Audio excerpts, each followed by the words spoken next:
Buenas tardes, Día Político por TSI. Saludo a mis invitados rápidamente. Vicepresidenta del Congreso Nacional, la diputada Fátima Mena. ¿Cómo está, diputada? Buen día, Ramón. Gusto estar contigo en esta tarde, igual que con el abogado colega Kenneth. Don Kenneth Madrid.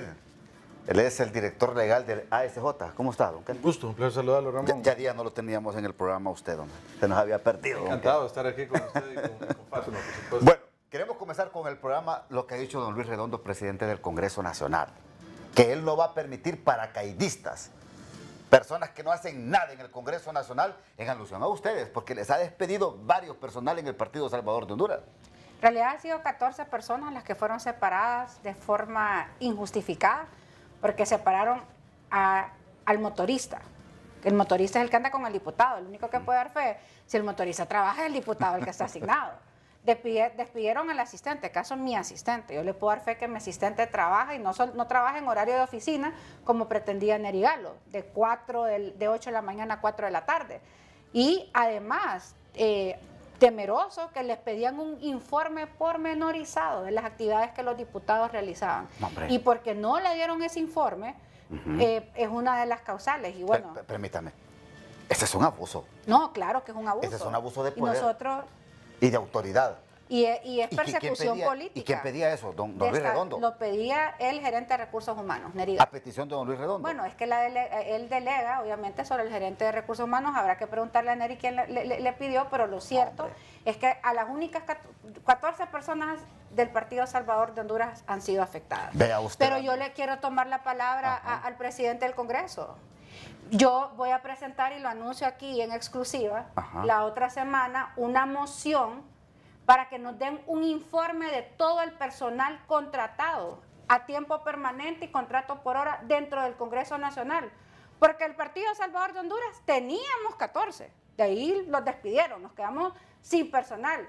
Pero yo realmente quiero saber quiénes son las personas que están contratadas y realmente si hay paracaidismo, que el presidente dé a conocer a la luz pública y que suba los contratos de quiénes son las personas que están contratadas actualmente en el Congreso Nacional. Yo le tomo la palabra al presidente, acabemos con el paracaidismo de donde venga y que dé un informe pormenorizado de todas las personas y especialmente de quién está contratado para cada una de las bancadas y cuántas personas están asignadas a cada uno de los y las diputadas. Le tomo la palabra también yo a la diputada Fátima Mena. Lo está anunciando aquí en Día Político. Va a presentar esa moción. Ojalá que me den la palabra, que la anuncié no me van a dar, pero por lo menos ahí la voy a tener pidiendo la palabra para que nos dé ese informe. Vamos a ver, está el presidente del Congreso, luego sigue el vicepresidente Hugo Noé Pino, después don Racel Antonio Tomé Flores, después sigue Hiroshka. Antes está Edgardo Casaña. Sí, Edgardo Casaña, Hiroshka y después sigue usted. Racel, después Hiroshka. Oiga, a 4 personas. ¿Cómo no le va a dar la palabra a usted, el presidente del Congreso? Estas 4 personas tienen la Nos Junta despidieron al personal, Ramón. Bueno, Nos despidieron al personal, pero no importa, aquí estamos firmes. ¿Usted cree que hay coherentes. corrupción en este Congreso en estos momentos? Yo lo que siento es que hay persecución política, o sea, no hay pensamiento democrático. O sea, yo ahí voy a ser coherente, soy una defensora de la democracia en el país. Y cuando yo miro atropellos, sean azules o sean rojos, negros, lo que sean, yo lo voy a anunciar. Y lo que yo veo es un sistema autoritario. Uno de los proyectos que tengo es que la ley orgánica del Congreso debe cambiar. Ahí, la Junta Directiva, honestamente, lo fue en el pasado y lo sigue siendo hoy una figura decorativa. Porque según la ley orgánica, y bueno, qué bueno que tenemos un abogado, un asesor acá, nos puede explicar que realmente la ley orgánica es de corte presidencialista, o sea, no responde para una democracia multipartidaria, porque las únicas figuras que tienen autoridades o atribuciones de poder real es el presidente, que en este caso es Luis Redondo, y el secretario, que en este caso es Carlos Zelaya. Don Kenneth Madrid, mire lo que está pasando en el Congreso Nacional. Mire, es lamentable porque el pueblo hondureño votó por un Congreso diferente, por un Congreso que estuviese caracterizado por que pudieran parlar las diferentes fuerzas políticas, hablar, comprenderse y entenderse. Y acá lo único que nosotros hubiésemos esperado es que hubiera habido un estudio que viniera a determinar todos los puestos, salarios del Congreso Nacional y que efectivamente existiera un clima donde se pudiese ver qué personas trabajan, están en los puestos adecuados, quienes no, quienes necesitan capacitación, quienes están en los puestos que no son correctos y que efectivamente las personas que no estaban haciendo nada y que fueran supernumerarios, entonces tomar la decisión de reducir el aparato burocrático en el Congreso, pero no hacerlo de manera arbitraria y solo con un partido político. Pero está escuchando, ¿verdad?, lo que dice Fátima. No, en efecto. Y aparte que hay una diferencia entre el personal que trabaja, por ejemplo, en un órgano del Congreso, como es, por ejemplo, la Procuraduría. El pagador del Congreso. La pagaduría. La pagaduría. O quien trabaja en la gerencia de recursos humanos o la gerencia legislativa. Porque es así, son empleados de la institución, del Congreso. Ahora, pero los de la bancada, el personal asignado a una bancada, el personal asignado a un diputado o diputada, responden únicamente a el diputado. Ahora, si yo como diputada no me siento satisfecha con el trabajo que mi asistente, yo le notifico al gerente de recursos humanos que esta persona no está cumpliendo con su labor y que él, pero él no puede pedirle o darle órdenes al personal de confianza asignado a los diputados y la bancada. Y en ese sentido lo que manifiesta la diputada Fátima Mena tiene mucha coherencia, porque todas las bancadas necesitan asistentes, necesitan para poder trabajar sus anteproyectos de ley, para poder llevar a cabo su trabajo legislativo, que es obviamente con el proceso de formación de la ley, necesitan ese personal. Creo que eso, tal como ella lo manifestó, eso se subsana presentando los informes mensuales de trabajo de todas las personas que trabajan en las bancadas. Entonces, por eso yo le manifestaba que no fue un criterio científico, no fue un criterio técnico, mediante el cual se separó a estas personas, y ojalá pues que también estas decisiones las puedan revertir, se puedan escuchar a las bancadas, porque todas las fuerzas políticas que integran en el Congreso tienen derecho de estar ahí para poder trabajar acertadamente sus proyectos. Pero mire lo que dice Fátima. Número 1, hay persecución política, dice ella. Número 2, hay que investigar el paracaidismo en el Congreso Nacional. Y lo más lamentable, lo que está denunciando aquí en el programa esta tarde, que a los asistentes de los diputados o a los secretarios, quien esté cerca de los diputados, se les pedía un informe de que lo que estaban haciendo en su trabajo. Eso es abuso de poder, eso es abuso de autoridad. Bueno, yo así lo interpreto. Y que consta, nosotros lo recibíamos, lo recibíamos nuestros informes de nuestro personal, el diputado, pero el asistente no le puede dar un informe al gerente de recursos humanos, que además es de libertad y refundación. No, y algo, ¿Es abuso o no es abuso? Y algo elemental en esto, Ramón, mire, las estructuras administrativas del Congreso no pueden estar arriba de los diputados, porque es la potestad que el pueblo los eligió mediante su voto, y ellos son, obviamente, mire, ¿sabe cuál es la diferencia? Que aquí se ha malentendido en los órganos colegiados del país, en los poderes, quién tiene el poder. Y realmente el Congreso Nacional es integrado por los 128 diputados, propietarios y suplentes, y ellos son obviamente en el seno del Pleno de la Cámara la máxima autoridad del Congreso Nacional. Y acá parece que se están derivando los poderes a algunos órganos administrativos, y eso es incorrecto. Y esas son acciones que deben de corregirlas, porque de lo contrario puede traer consecuencias a futuro. Y algo elemental en esto, Ramón y Fátima, acá yo creo que el Congreso Nacional tiene que revertir esas acciones que está haciendo de esta manera, porque al final, mire, el Congreso es una entidad política y subsiste porque están ahí los diputados, y ellos tienen derecho a su estructura administrativa para poder desarrollar su trabajo de la mejor forma. Y coincidimos con Fátima, la ley orgánica del Congreso Nacional debe sufrir reformas, sufrir reformas significativas para que sea democrática y que los 128 diputados puedan tener la potestad de poder definir también una agenda legislativa para poder discutir los proyectos de ley más importantes para el país y formar esa agenda de manera multipartidaria, y no que la agenda nada más se conforme por decisión de una o dos personas en el Congreso Nacional. Tengo que ir a la pausa, pero en 30 segundos, ¿a cuántos diputados los dejaron sin chofer del Partido Salvador de Honduras? Bueno, la verdad que todos los 9 diputados en alguna medida fuimos afectados, porque nuestro personal y algunos suplentes, como por ejemplo la diputada Kenia Montero, el diputado, bueno, pero fueron 14 personas. Pero la diputada Kenia es la suplente de Luis Redondo. No, la diputada Kenia es la suplente de Tomás Ramírez. Okay. Pero todos en alguna medida o se nos suspendió personal o se despidió el personal. Entre ellos motoristas, asesores. Solo hay 2 diputados suplentes que están gozando de las miras del poder ahí, ¿verdad? Son 4. 4. ¿Quiénes son?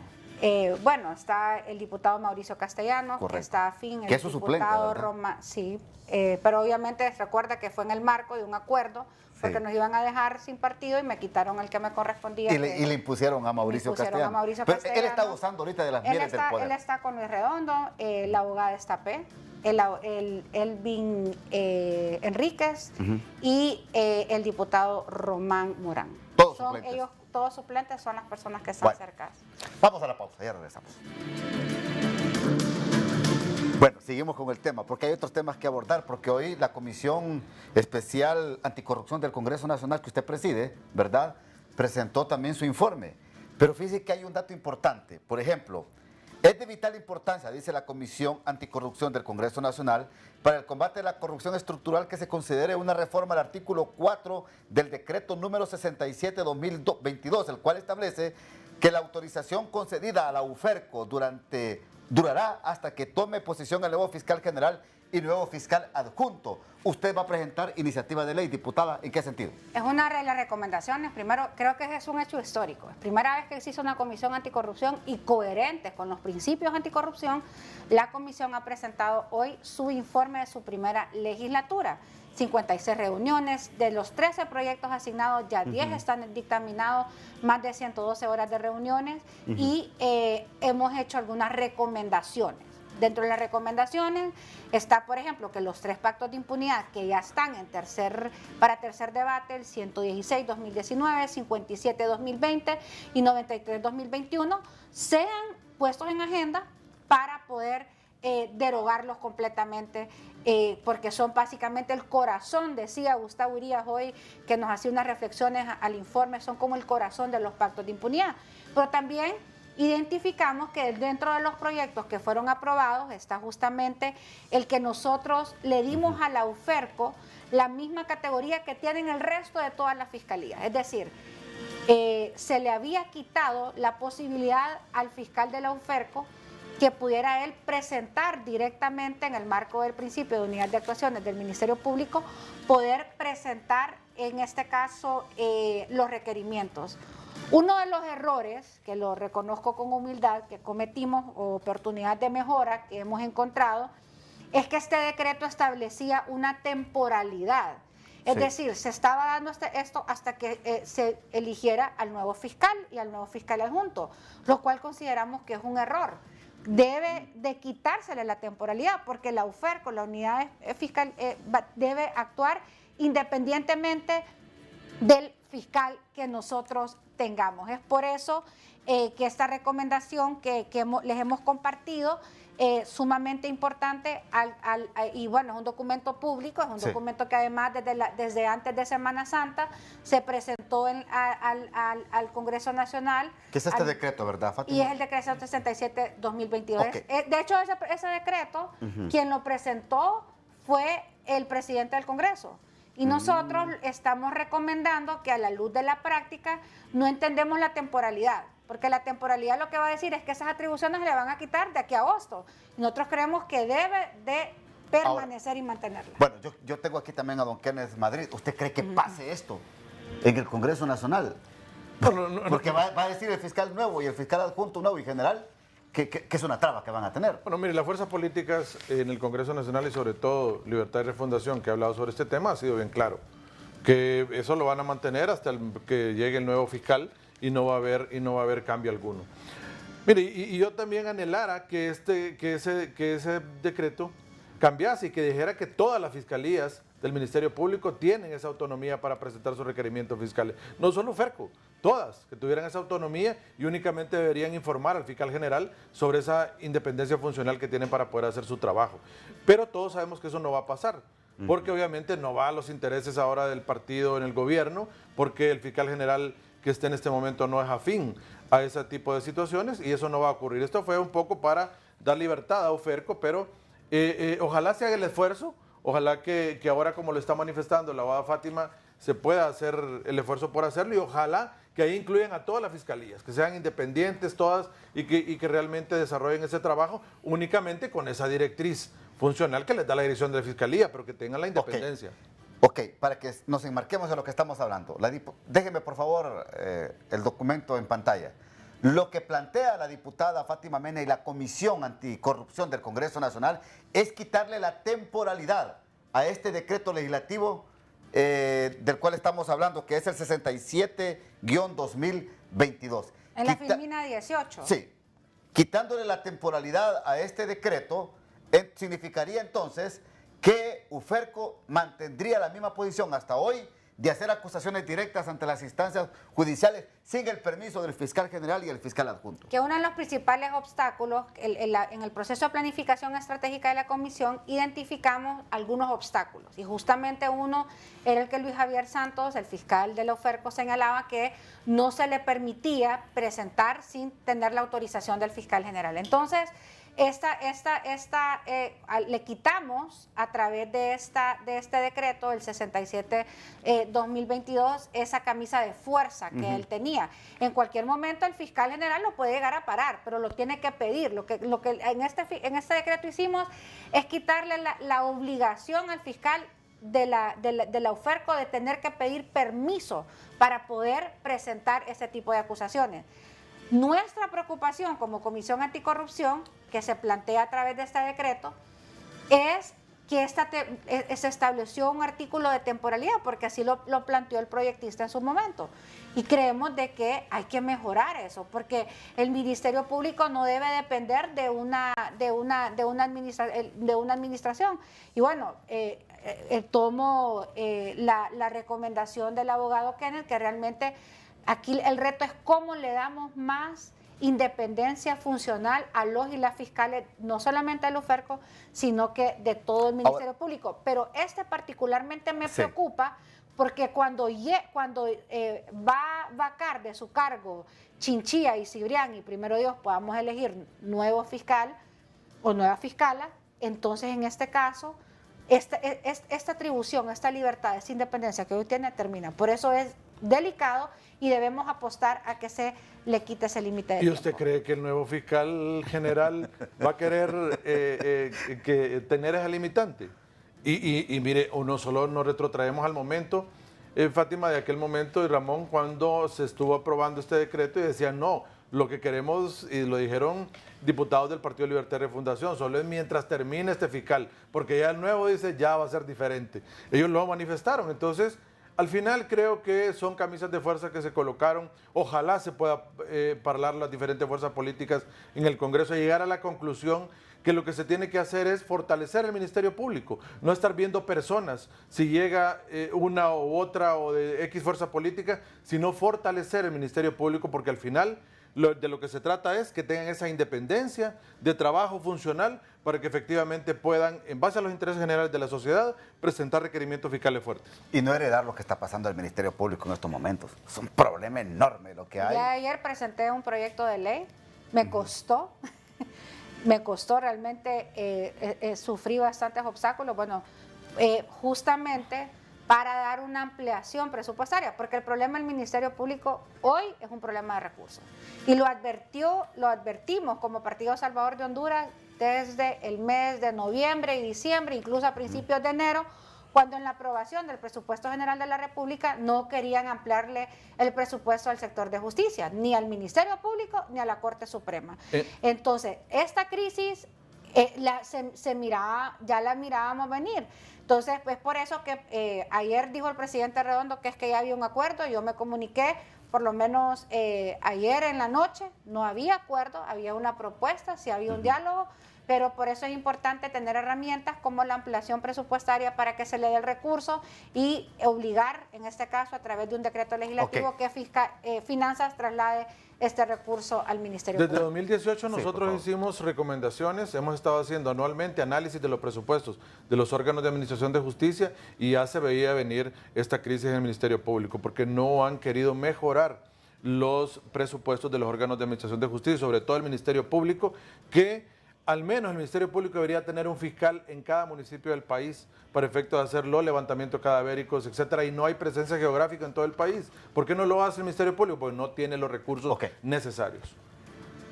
Tan mísero fue esta programación presupuestaria que apenas le aumentaron 0.25% al Ministerio Público. No, es ridículo. Mire, la administración de justicia en todos los países... millones, creo, al Poder Judicial. La administración de justicia en todos los países es cara. Ramón, en los países donde le dan la verdadera importancia, lo que la seguridad jurídica representa en un país es de vital importancia. Y acá no le han dado la importancia necesaria. Pausa. Bueno, para ir cerrando el programa, 3 propuestas, por favor, lo que propone la Comisión Anticorrupción. Una, vamos a ver. Una, que la presidenta Xiomara Castro firme el convenio de la CICI con Naciones Unidas. Yo creo que uno de los principales obstáculos que hemos tenido como comisión realmente es tener ese articulador. Entonces yo creo que la presidenta debe firmar ese convenio en el plazo que estableció y nosotros como comisión, pues obviamente tenemos la obligación como Congreso de derogar el 116, el 57, correcto, el 93 y para eso pedimos pues el acompañamiento. ¿Usted cree que tenga voluntad el Ejecutivo? Pues eso se va a medir y tiene el plazo de 6 meses, vence aproximadamente el 15 de junio, así que yo creo que es importante recordar que más que una promesa de campaña es una demanda de la ciudadanía. Queremos una CICI, un convenio firmado y para eso pues lo único que nos aleja es la firma del convenio por parte de la presidenta Xiomara Castro. ¿Viene o no CICI? Mire, es que nosotros pensamos que porque hay que esperar hasta el último minuto para realizar todas las acciones que están encaminadas en el memorando de entendimiento. Había que preparar unos términos de referencia para una misión exploratoria. ¿Por qué esperar hasta el mes 6? Si eso se pudo haber hecho en el mes 1 y haber enviado esto y tener ya la misión acá en el país y adelantar todo esto. Recuerde que este es el año 2 de gobierno, se termina este año y entramos un año político. Entonces, prácticamente como que estuviésemos dándole largas al asunto, esa es la impresión que tiene la sociedad en general y eso no puede seguir sucediendo. Debe cuanto antes hacerse este tema, derogarse esos pactos de impunidad que se ha hablado acá, así se muestra la voluntad política y que se quiere un ambiente necesario y propicio en el país para que se pueda instalar una CICI. Si no muestran esa voluntad política, muy difícilmente se están haciendo esos esfuerzos para que podamos tener esa comisión contra la corrupción e impunidad en Honduras. Gracias, don Kenneth Madrid, muy amable. Un gusto. Gracias, diputada Fátima Mena, muy amable. Los dejo con las palabras del día. Que pase usted una feliz noche. Vamos a ver. Una, que la presidenta Xiomara Castro firme el convenio de la CICI con Naciones Unidas. Yo creo que uno de los principales obstáculos que hemos tenido como comisión realmente es tener ese articulador. Mire, es que nosotros pensamos que porque hay que esperar hasta el último minuto para realizar todas las acciones que están encaminadas en el memorando de entendimiento. Había que preparar unos términos de referencia para una misión exploratoria. ¿Por qué esperar hasta el mes? Se pudo haber hecho en el mes 1